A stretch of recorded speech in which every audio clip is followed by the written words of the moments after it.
welcome travelers to episode 18 of the Time Travel Trio podcast. I'm Jen. I'm Matt. And I'm Hi. And we're the Time Travel Trio. Woo! Smooth. Smooth moves. Today, Matt, what did you pick for us? I chose Deja Vu. The 2006 Denzel Washington action thriller. You know it. Yeah. Cool. Yeah, this movie, I've seen it before. Jen, you showed it to me. Yep. And you've seen it before, of course. I've seen it many times. Right. Probably 4 or 5 times. I saw it before we watched it. I saw it with my grandmother and my dad. Oh, that's right, one yeah. day. Yeah. It was like on a holiday we watched it. On holiday. It sounded British. It sounded British as hell. Yeah, we were on holiday. Did you guys like it the first time around? I did. Definitely. We were mixed on it. We were like, it's watchable, but it's kind of like you almost kind of treat it like a good, bad movie. Yeah, I agree. When I saw it with you, Jen, I was like, oh, this movie's great, because it's like, you watch it, you just like, oh, they did a good job with what they did. But watching it again, I definitely did not like it as much, because I'm looking at the time travel stuff, and there's a lot of plot holes. And when you think about it a little bit more, it's like a little bit, it's less fun. So, so, the synopsis. After a ferry is bombed in New Orleans, an ATF agent joins a unique investigation using experimental surveillance technology to find the bomber, but soon finds himself becoming obsessed with one of the victims. I don't know if I love that description. That's a weird description. It almost sounds like Denzel Washington's going like the villain. Yeah, because, I mean, the girl that he, as they say, is obsessed with is his only way to connect to the bomber. So I wouldn't, it's not like he wants to surveil her because he likes her. It's because they're waiting to see what changes in her life so that they can find him. I mean, you can kind of tell that he has more feelings about her than just a case, you know? But... Yeah, I think finds himself becoming obsessed with one of the victims just doesn't, I don't know, it feels... So this movie stars Denzel Washington. Of course. And Paula Patton, Jim Caviezel, Adam Goldberg, Val Kilmer. Pretty good cast. And the guy that is Foggy in Daredevil as well. Oh, yeah. And it's directed by Tony Scott, who does a lot of stuff with Denzel Washington. Did, yeah. Rest in peace. Yeah. Yes, rest in peace. But and also our second Bruce Greenwood movie. Yeah, Bruce Greenwood as well, who was in Star Trek. So... Yeah, I mean, we can just get into it, I guess. Play the trailer. You think you know what's coming? You don't have a clue.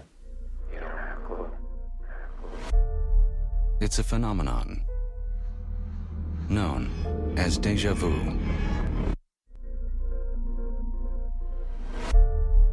It's a phenomenon known as Deja Vu.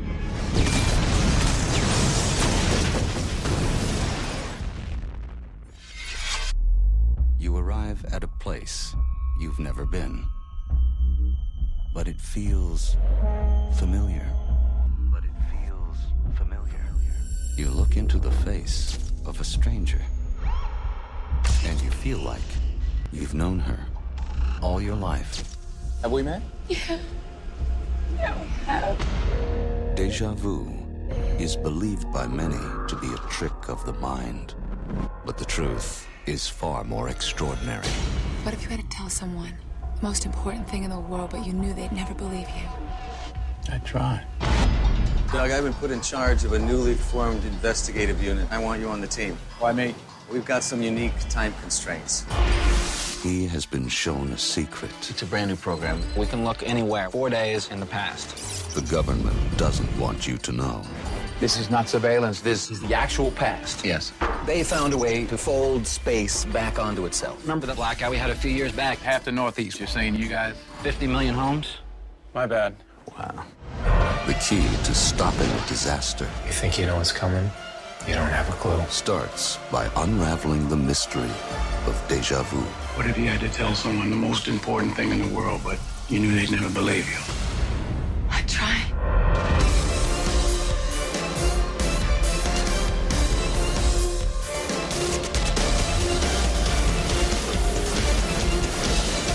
I got it. You know you don't have to do this. What if I already have? Deja Vu.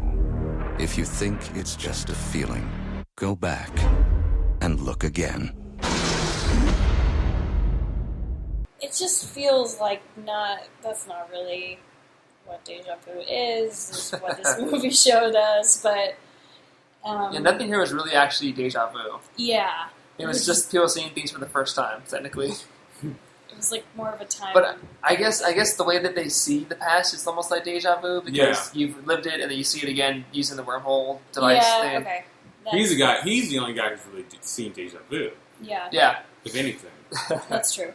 I liked in the beginning when it showed all the production companies, one of them like goes forward and then it goes backwards again and then it goes forward.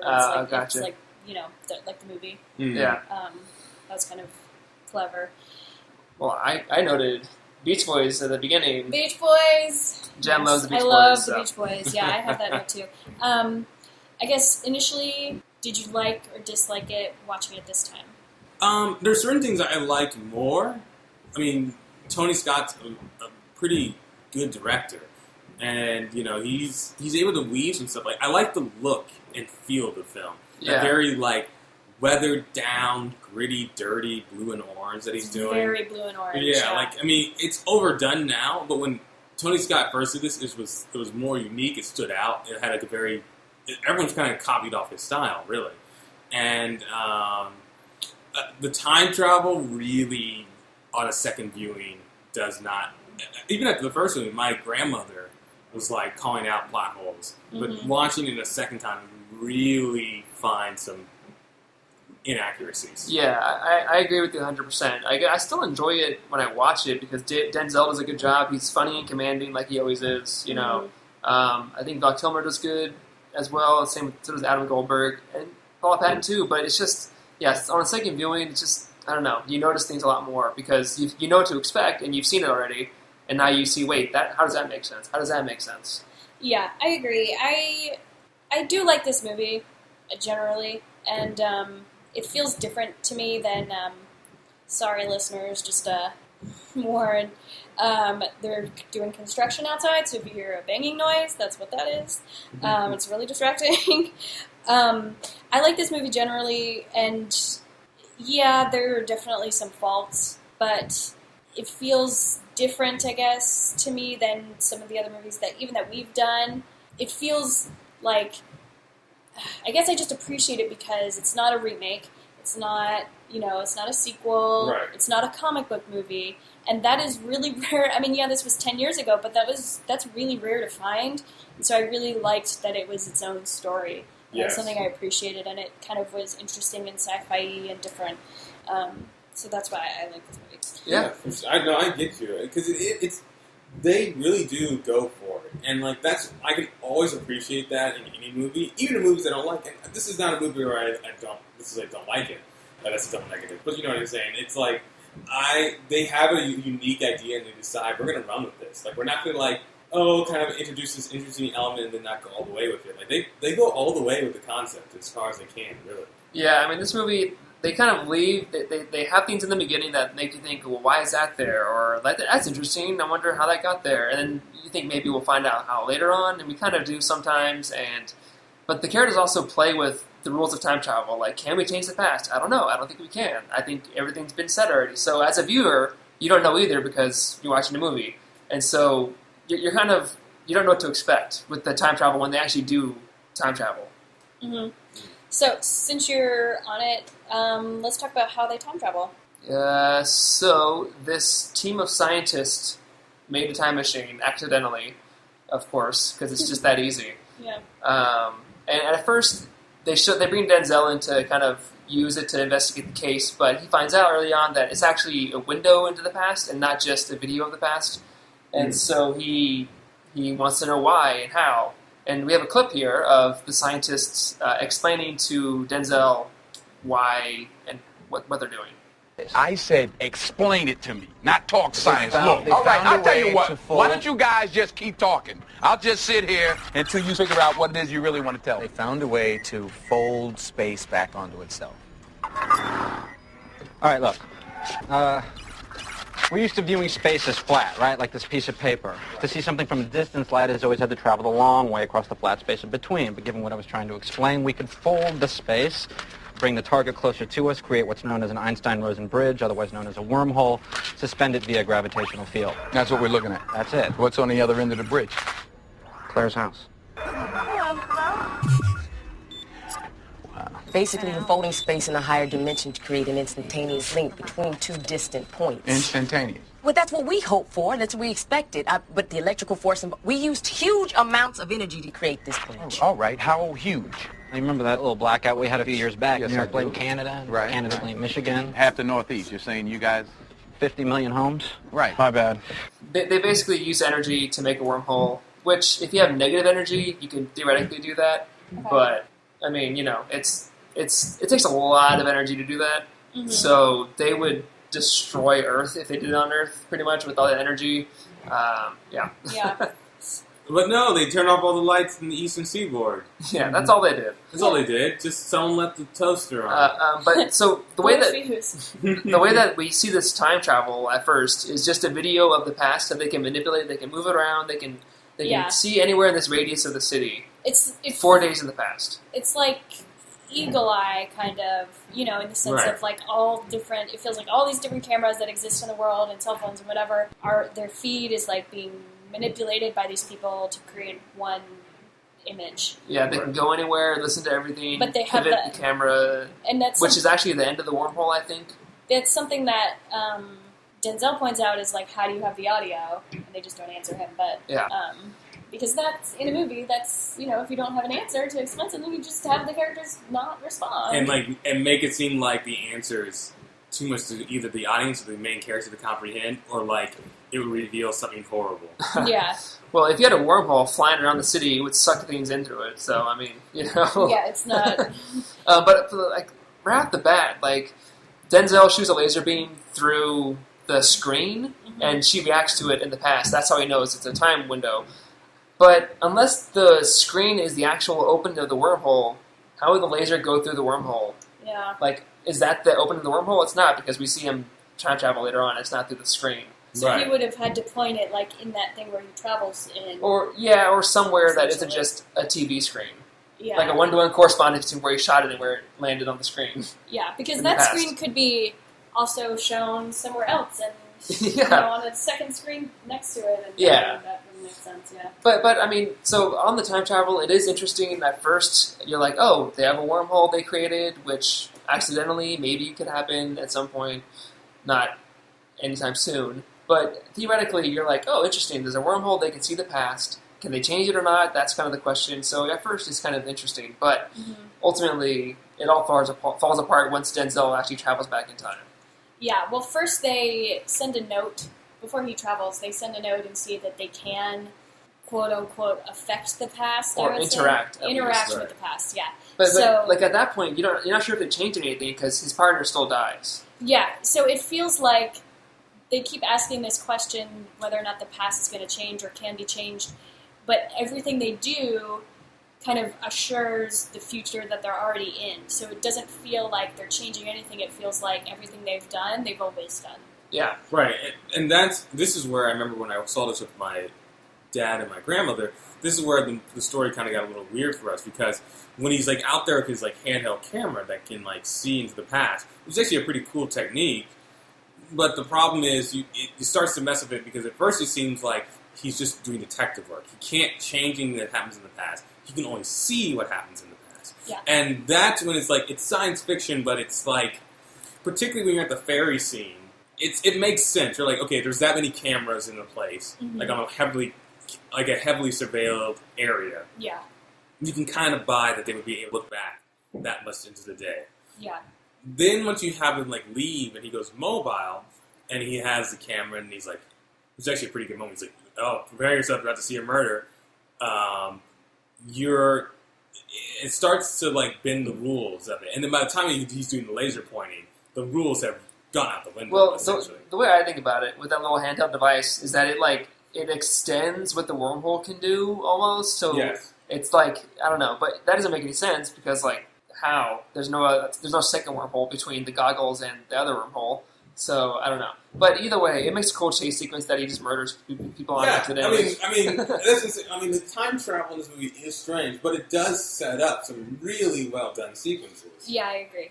So the consequences, or I guess the rule. We should talk about the rules. So the rules are that can they change the past? They can, because she doesn't die in the end. Yeah. But the problem is, so the first time we see the events happen, there are hints as to what happened already. So Paula Patton's character died, Claire, right?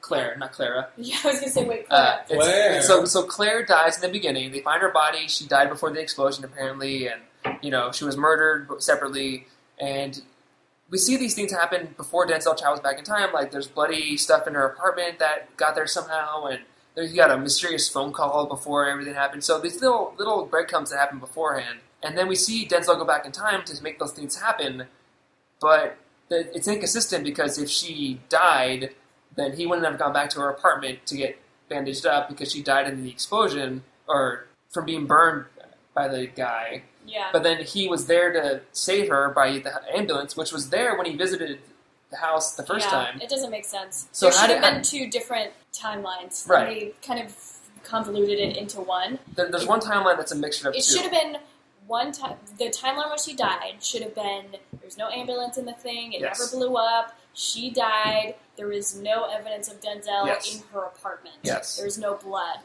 And then the second time was all this stuff, but the filmmakers chose to have, oh wow, suspense, shocking moments over something more logical, like the line when the guy's like, when did you get so sloppy at a crime scene? And his fingerprints are there and stuff. Well, no, he's at the crime scene because all of his blood, all of his stuff when he's there the second time. Right. The first time he was wearing gloves and he used a pen. It was like very clear that time, the first time he went in there to like listen to her messages and stuff, he did not leave fingerprints. Yeah. So that to me was very annoying that they chose to have that moment over something that actually logically made sense. Yeah, I mean that's the thing. It's the rules aren't necessarily inconsistent, because we're not sure if it's a set timeline or not. But the way that they showed the first timeline is inconsistent. Yeah. Multiple times, between how he should have been there. Like, let's say he does try to save her, the ambulance explodes, she dies still with her fingers cut off, right? Let's say he's late. Where is that Denzel then? Mm-hmm. In the first timeline. Because there is duplication in this movie. There is duplication. There is, we just don't see it. There's right. two Until the end. Yeah, there's two Denzels at the end, when but he travels. There should have been two at the beginning, because his blood was in her apartment. That means he was there beforehand and got stitched up. So where did that one go? Yeah. Was he on the boat and failed horribly and was nowhere near the bomb when it exploded? Yes, it's sloppy. And Yeah. it's annoying for people like us who are, looking at it more analytically and saying, you have all of these problems that I would imagine that at one point there's so many plot holes that someone brought it up, and I would think at some point someone brought it up and they were like, no, we're just going to... Yeah, just like, don't worry about it. The audience won't get it. And I think most audience members probably didn't realize how many plot holes there were. They just knew, they probably knew that something wasn't quite right. Like, wait, what? Did you know that the little girl who's actually Elle Fanning, Dakota Fanning's sister, who's also an actress. Oh, was she the doll girl? She's the doll girl, who was also her friend's daughter that she babysits. Oh. Which you really, really don't know unless you're looking. But there's a scene where they're looking at her babysitting the girl. You can kind of see her face, and because she's an actress and I know who she is, it's like that's the same little girl. I see. Also, it's interesting because Denzel Washington and Dakota Fanning were in the movie Man on Fire, also done by Tony Scott. Yeah. And, I just thought that was interesting that was something that they didn't really talk about, was that Claire's friend who calls was the mom that was on the boat. Yeah. That woman, when they showed that in the beginning, the slow-mo shot of, like, the mom times. And the dad with the little girl, like, laughing right before the explosion. That's her friend. Why wouldn't they make a point for us to know that? Yeah, I think that would have that's been an emotional moment. I mean, obviously he saves them when he takes the bomb... when he takes the bomb off. And I guess the first time Claire is dead, so she doesn't know, but like... Yeah, she was dead before that all happened. They could have made a point to really highlight that. Yeah, I agree. And it felt like a wasted opportunity. That maybe it's a deleted scene or something, but... It's true. Yeah. It is Elle Fanning. Yeah. Like with this movie, Okay, so with About Time, they abused time travel for like comedy and story's sake almost, but this movie they abused time travel for drama and mystery. They kind of disobeyed their own rules just to like have a scene where like, oh, that's interesting. Why is that happening? Or ooh, look at this drama. Yeah, Right. It was frustrating. Yeah. So consequences of, I guess, Denzel traveling and them watching. So he almost died when he traveled. When they sent him back, they wrote "Revive Me" on his chest. That way, in the hospital, they're like, "Oh, he needs help," because he had a seizure when he came out of it. Right. But other than that, I think Minetti was a consequence of them messing with time.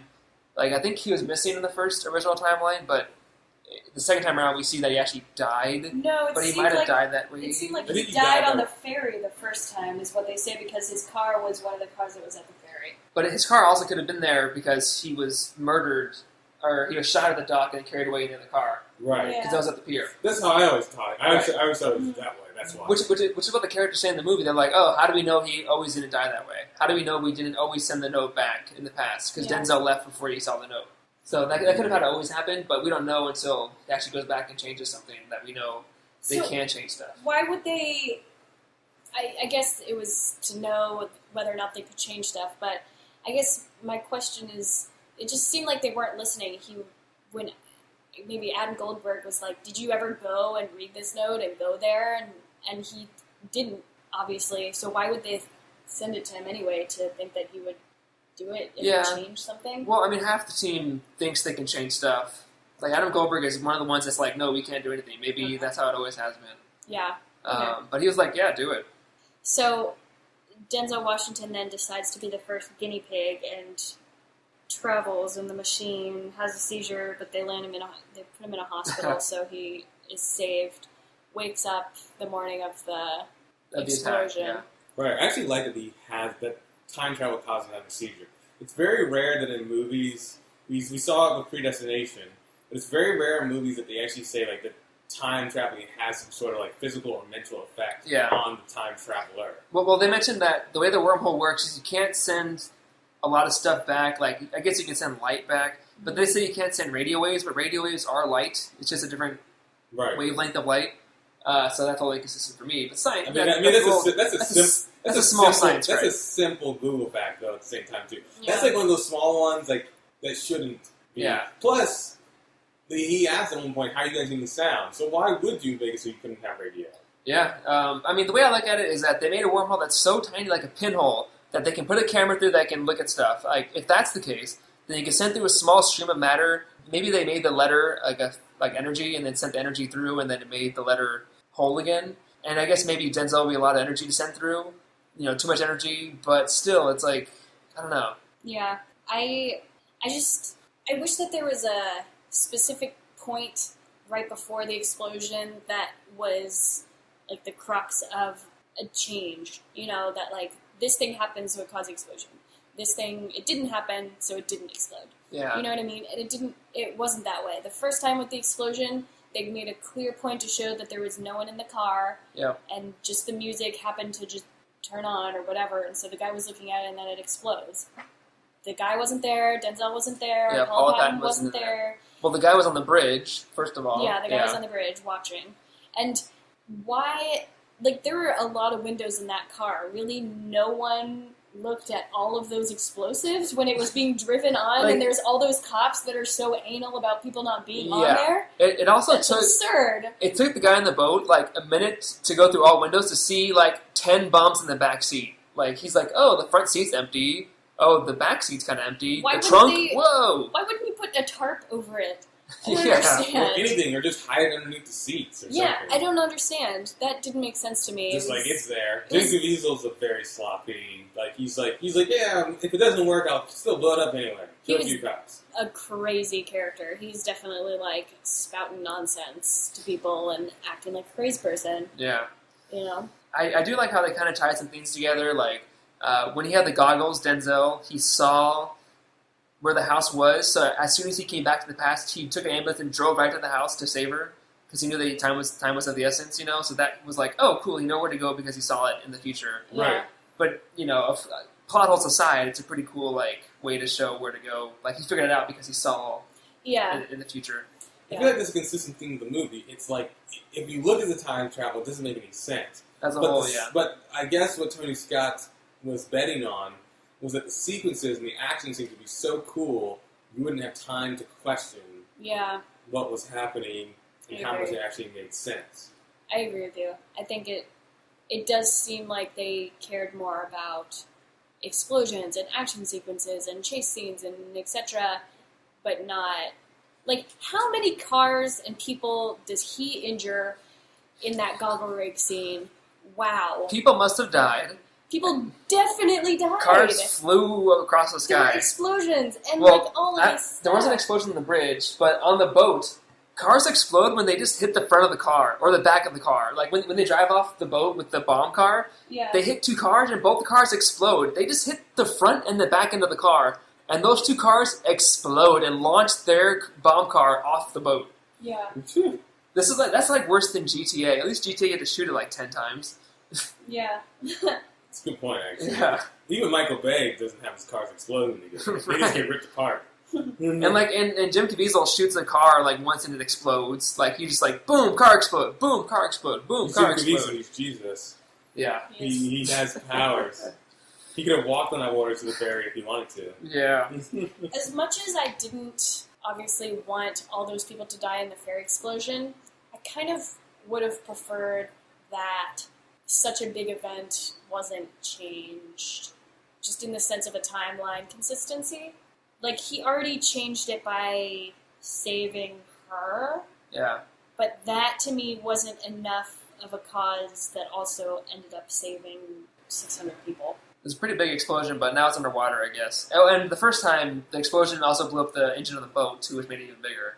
Yeah. I get what you're saying. It would have been interesting if he could never stop the ferry explosion. Yeah. Oh, and he had to choose between her or the people. Yeah. But, maybe it would have been cool if Jim Caviezel's character was like planning other bombings, like something even bigger than the ferry. Like, the ferry was just like the ferry's just like, you fool. The ferry was just the beginning.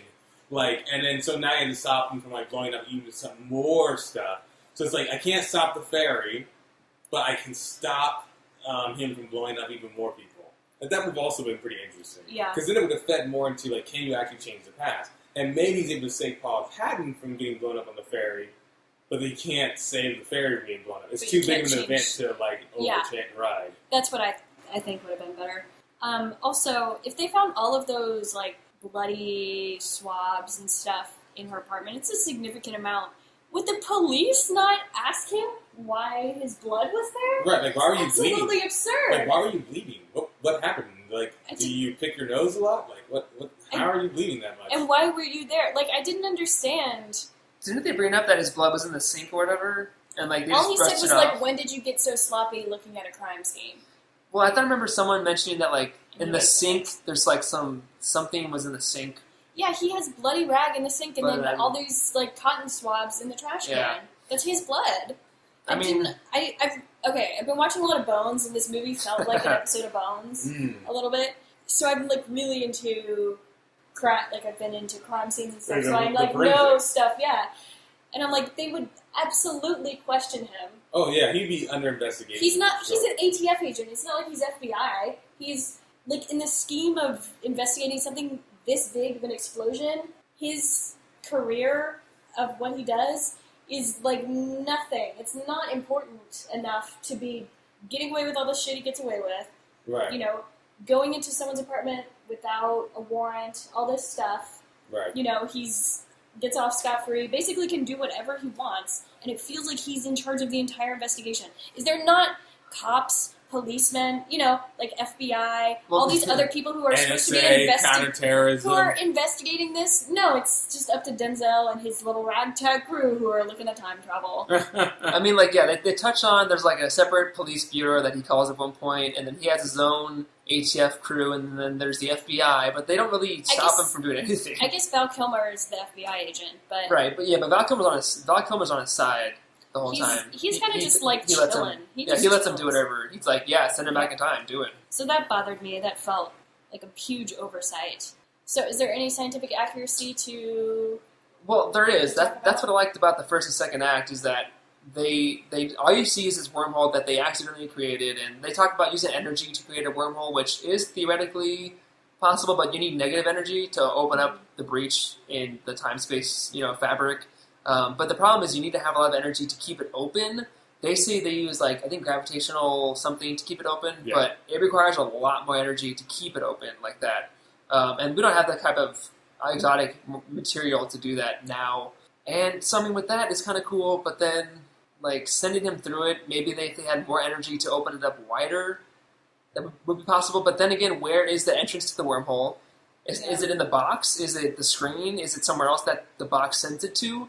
And then also the other end of the wormhole is also an end of the wormhole. Something can go back the other way, Mm-hmm. If it's super tiny, maybe nothing will, but maybe air would leave and make a little vacuum going through wood. I don't know. Okay. So there is something to merit, which is why I played that clip, is because they touch on real stuff like the Einstein-Rosen bridge. That's a wormhole. Mm-hmm. But then the time travel logic they have just falls apart. So it kind of ruins it. They had this cool idea, but then... Yeah, and I didn't like their explanation for why there was only a certain range that they could look at. Yeah, that doesn't make any sense at all. It didn't make sense. I'm like, okay, you can literally go through the walls in her apartment without cameras being there, but you can't go, the other side of the freeway. Right. It felt like if they were cameras from space, or 7 satellites, I guess they say, why wouldn't they be able to see everything outside? Well, that's the thing, They talk about satellites to manipulate stuff, but if they're moving around a wormhole to see everything, the wormhole, it can go anywhere it wants to. It's a wormhole. Right. If you have a wormhole established in the past and you can move it around, what's stopping you from moving around more? It doesn't matter. It's already in the past. It's as far away from you as it possibly can be. It's like they set it up in a certain space and then they can't change it, or something. It's weird. I just didn't understand that. I mean, it adds drama to it, which, of course, again, abusive time travel for drama's sake, but... Yeah. It's almost like they took the idea of a satellite and merged it with a wormhole that they manipulate on the ground level. So it's like the best of both worlds, but in a weirdly, badly scientific way. Yeah. Did you feel like Denzel's romance with Paula Patton was justified? No, it's totally shoehorned. Yeah. It's so unnecessary because here's my problem with that in movies like this. It's his goal is to save hundreds of people from being blown up. There should be no other real motivation that the audience needs. That's his job. I don't understand what this whole thing is about Hollywood. And to a certain extent, it is not Hollywood's fault. It's our fault as people because we just get desensitized to a statistic. 200 people died. I'm like, oh, okay. But then if you meet that one of those people that died, you're like, oh my gosh, this is so sad. It's why... we need to care about her. We need to care about. It's why there was that old controversy about the gorilla that got killed in Cincinnati Zoo, and meanwhile 800 refugees or migrants drowned in the same weekend, and that was not even on the news. Yeah. So it's if the statistics numbers don't mean anything to people, but that one personal story means something. That being said, while I can understand Denzel wanting to save this girl in particular, to have him be romanced with her, just first of all, it's totally unethical. Yeah, it borders on necrophilia almost. Yeah, yes. Right from the moment that he sees her, he's already attracted to her, and she's dead. And he has a picture of her. He longingly looks at her dead body as he's going to go visit her father. And up until he travels to the past, he has no idea that he can even do anything to save her. But he still has this feelings for her, and she's a dead person. It's true. It's it's different from being oh my gosh, this is so sad. This young pretty woman died. It's an obsessive impulse towards her. And you can tell at the end of the movie too that it feels like they're going to be together. It's right because she loves him over the course of a few hours. Her, and so she loves him. Yeah, it's literally 3 hours. He gets there at 8 to save her, and the ferry explodes at about 11. That's it. That's all she's known him. I wish it was that easy to make Paul Patton fall in love with me. Right? Jeez, but it also just doesn't make sense. There's a huge age gap. Mm-hmm. Yeah, she's 30. You can see 30. It on her gravestone. She's 30. He's clearly 40 or 50. And it's and now this is going to sound weird, so stick with me, listeners of the podcast. Denzel Washington is the man. he is like one of the coolest brothers on the planet. Like, this dude has like the swagger and this talk. But Denzel Washington, he's always been like cool. I wouldn't call him a sex symbol. He's cool. He's like the really cool jazz musician. He's like in that Miles Davis category where it's like he doesn't need to be the sexiest man alive. He is sexy because he's Denzel Washington. I just don't buy that Paula Patton, this young, banging hot 30-year-old woman, is going to see Denzel Washington without his shirt on and all of a sudden be like, yeah, I like that. Like, I just don't. After being traumatized, almost killed, almost had her hands chopped off by a terrorist. Right. It's like, I don't buy it. Like, it's just nothing. And Paula Patton's a pretty good actress. Denzel Washington and Paula Patton actually have pretty decent chemistry. This will not be the last time that they worked together as romantic interests. They were also in Two Guns with Mark Wahlberg. Oh, yeah, Two Guns. Mm-hmm. But I just didn't buy it here. It was too urgent of a situation. And the way it's edited and shot, you just don't buy it. Yeah. And it feels unnecessary, too. I didn't need to see, and like what you were saying, I didn't need that extra motivation to want them to save 600 people from exploding. Like, all the kids and, the old woman, no, my daughter, you have to save my daughter, where's my daughter? And whatever. Right. It frustrated me to have to watch it, to have to watch them do that, and then to see him walk up, and she's so relieved that he's still there and whatever. So I just, I'm glad it wasn't just me, I guess. There's something to be said about platonic relationships. And I know that there's been some movies where there's been action. Here's a movie that's old enough that, even though it's maybe a spoiler for some people, it's old enough that you can be blamed if you haven't seen it. Because the movie I want to reference, I don't want to spoil it. But Hard Target, starring Jean-Claude Van Damme. Yes, I'm going there. I'm making a Hard Target reference. Okay. Hard Target is a movie where the guy is trying to stop this basically domestic terrorist played by Lance Henriksen, and the guy from The Mummy, Arnold Vosloo, and they're trying to kill people. And he's just killing people. He's killing veterans. He's killing all these people. And Jean-Claude Van Damme's like, I have to stop this guy. There is a woman who gets in trouble, who he has to save, but their relationship stays completely platonic, even though she's a very beautiful woman. It stays platonic the whole time. He saves her. She's very grateful for it. He's like cool, and that's it. They go their separate ways. Yeah. And I think there needs to be more of that in movies because it creates this really bad complex, and it's just lazy storytelling. Saving someone's life is enough of a motivation. To save someone's life. Yeah, definitely. So obviously, the time travel is relevant to the story in the sense that they try and stop the fairy bomb from happening by using this tool that they accidentally invented. Yeah. Closing sets, it was only 10 years ago, so there were flip phones, but otherwise it wasn't too dated or anything. Yeah, I mean, it looks modern. Doesn't look anything off. Yeah. Did you notice any? No, I didn't notice anything. It didn't even feel like this is so mid-2005. Yeah. Yeah. Like, it just felt like, it could have been made today, really, with the closing the sets. Yeah. It was somewhat diverse. There was a lot of white men, though, that I felt like didn't have to all be white men. Like, literally, it seemed like every single FBI or cop or agent or whatever was a older white man, except for the girl. The other scientists. That one girl, so that someone can be emotional when people get shot in front of them. It was literally felt like the only reason. So that was, a little frustrating. So, the cat, I did want to talk about the cat. So, I'm talking about the cat. Claire has a cat who, when he comes in, she says, after he saves her at the end of the movie, she's like, oh, he doesn't like strangers. And in that instance, the cat runs away when he walks in the door. But in the beginning of the movie, when he goes, after she had just died, and he goes in the apartment, the cat is very friendly with him. Yeah, because he was there. So that, proves that always happened, I guess. Right. But then again, how could he be there if she got her fingers cut off and then burned at the house where he saved her with the ambulance? Like, that's the thing. You can't have both of those things because after that point, she also called his office. Unless he saved her and then she ended up dying again at the explosion. I don't know. Well, that's the thing, though, because they do toy with that idea. Like, she is wearing a dress that she's wearing when she dies in the first place, and he says, change your dress. She doesn't, but he says, change your dress because she died in that before. And then when she's running away from the car, she swims by the propeller, which maybe thinks, she might get her fingers cut off in the propeller, and then be caught in the explosion again. So there are some moments where you're like, oh, maybe it will happen again, but it doesn't. Because we don't ever see her die, so we don't know for sure that she was killed at his house or whatever, or wherever he killed her.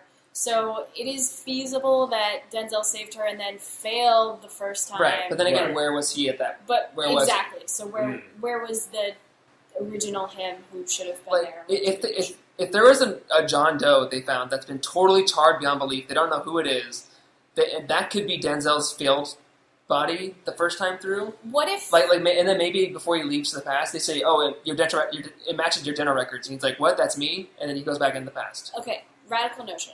What if, in the very beginning when he sees the body bag with the cell phone ringing and it's what we're supposed to assume is the same ringtone as him? Oh, yeah. Right. Yeah, they never brought that up. What if that's supposed to be him? Oh, that actually is a good theory. That actually would check out. That he ended up dying the first... Okay. He saved her from the thing somehow. Whatever. Everything always happened. But the first time he was somewhere else and Jim Caviezel killed him, or he was somewhere else on the boat, exploded. Yeah, I forgot about that. I don't know. Before any words are spoken, there's this phone, the phone's ringing, but does his phone ring too, or does he think it's his phone? He thinks it's his phone. He looks at his phone, it's not his phone. It's he just looks someone's down, phone it's a body bag. But that implies that it's the same ringtone that he has. We don't see whose body it is. I mean...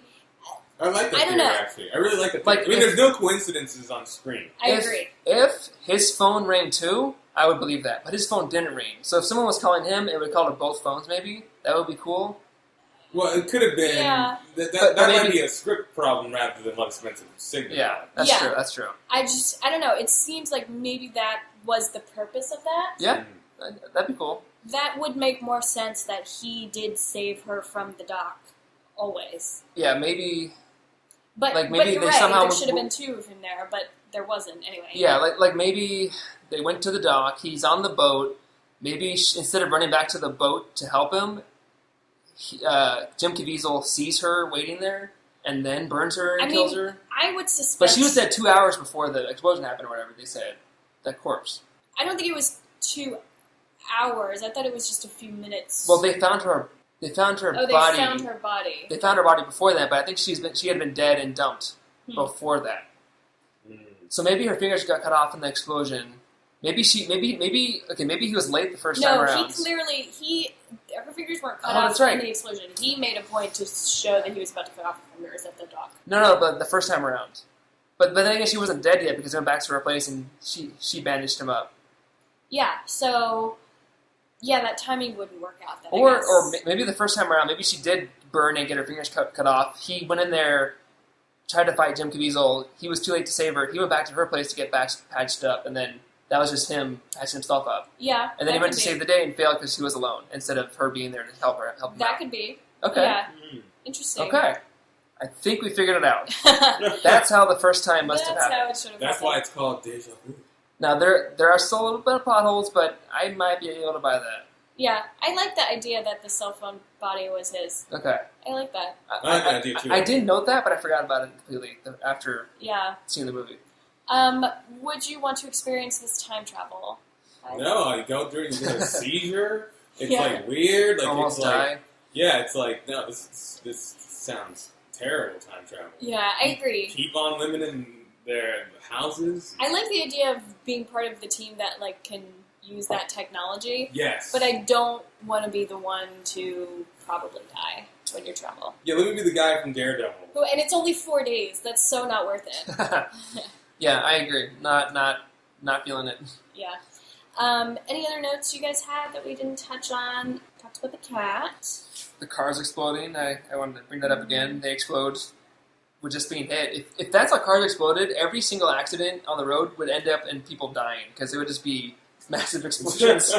Yeah, and no one cared. He did not care. Eventually, he was like, send an ambulance to Crescent City Bridge. You need 8 ambulances at least. Someone definitely died in that car crash. At least one person, for sure. Yeah. Those are all my notes, though. Did you have anything? No, nothing. Cool. So, let's do final reviews. I'll start. Why not? Yeah. So, movie review... I do like this movie. It is... easier to watch than some of the other movies we've done. Yes. It's, Denzel's fun. There was a line where he's like, when he's watching the security tape in the very beginning, and he's like, run it back. I had like a Remember the Titans flash. When he's like, run it again, in that movie, and then he's like, run it back. And it was like the same kind of inflection that he said, so it was kind of fun. But no, this movie, I do like it. As I said kind of in the beginning, I like that it's not a sequel, it's not a prequel, it's not a superhero movie, it's its own interesting story that someone, there's problems, but someone took the time to make a unique movie, and that just doesn't happen enough anymore. So I do appreciate for that. So I'm going to give it a 7 out of 10. Yeah, feels right. As a movie, it's not bad. And I do agree. I like that it's its own original story. It's self-contained, and they tried something different. I love Denzel. Paul Patton's gorgeous and a good actress. Genevieve Bush was cool. Miss Val Kilmer being in more movies. It's got stuff. It's got its faults. When the shoehorned love interest really does, it always kind of burns me a little bit whenever they do that in films. But I'm going to give it like a 6 out of 10. Okay. Like it's definitely like a watchable film. Like it has like its merits. It's not a film that I would like actively avoid. Yeah. You know what I mean? Mm-hmm. Like it's a good like kind of just turn off your mind and watch it kind of film. Yeah. Yeah, I agree with you guys. I think the first time through I liked the movie a lot. Second time through I still enjoyed it. Denzel's great. I mean, he's fun to watch. He's he's commanding. He's a good lead man. And so I'll give it around the same area. I'll give it a 7 or 8. It's a solid C+. Mm-hmm. Yeah. Okay. Time travel rating. Mine's gonna be, I don't know, because I do think it's interesting how they decided to do time travel, but there are a lot of problems with it, so I gotta give it like a 5 out of 10, I think. Yeah. Yeah, I'm gonna give it a 5 out of 10 too. Yeah, I think it's interesting enough that it's like different, and it stands out in terms of the time travel. It stands out with the time travel movies we've seen for sure. Yeah. But I have to knock points off of it because, as interesting as it is, it doesn't follow its own rules, and its rules are never really clearly defined. Yeah. And so it's just like this idea of time travel without really committing to it at the same time. So I 5 out of 10. Yeah, I think we kind of got somewhere when we figured out how the first timeline could have been. That kind of solved a few of the plot holes that I thought of, but there still are a few left over in terms of the way that they showed the events happening the first time around and how they went the second time around. But I like the almost hard science that they get into with how they created it and what they're doing with it. I like that once they created it, they can kind of move it around, but they're not sure if they can mess with the past or not. So it's kind of interesting in that sense. But I had to dock off some points for the plot holes, and I'll probably give it a 4. Okay. Bonus points for the science and the Rosenbridge stuff, Einstein-Rosenbridge, but kind of faltered a little bit. Agreed. Cool. So our next episode, I'm really excited to tell you guys that we are going to record with a fellow podcaster who does a show called Gilmore Guys. So we're going to have Kevin on, who I'm just really excited. I'm a fan of his show. I'm a big Gilmore Girls fan, so his show, him and his friend Demi talk about every episode of Gilmore Girls. So if you haven't seen the show, I don't watch Gilmore Girls, but I listened to the Gilmore Guys show, and it's just fun. They have funny people on there talking about the show. They have comedians, people from the show are on the podcast. Writers on the show. It's a lot of fun. It's gotten pretty big, so we are really excited to have him on the show. It's amazing that he's coming to be on our show. Yeah, so. it's awesome. So we're going to be talking about Back to the Future 3 with him, which, of course, Marty and Doc are in 1885 in the Old West. You've seen it probably. Figure out how to get back to 85 yet again. Back to the Future. Real special episode. It's going to be a lot of fun. Yeah, it'll be a lot of fun, and so make sure you check that one out. And his show is Gilmore Guys Show on Twitter. Yeah, definitely check it out. Yeah. Get a feel for his comedy. He's a real fun guy. Yeah. Cool. So social media, we are at Time Travel Trio on Twitter and Instagram, and we are the Time Travel Trio podcast on Facebook. We are on iTunes, SoundCloud, and Stitcher, so rate, subscribe, follow us on all of those. Please send us your questions, your messages. We've gotten a few questions and stuff, so we're happy to answer those however best we can. And personal, I am at Jen Marlis on Twitter and Instagram.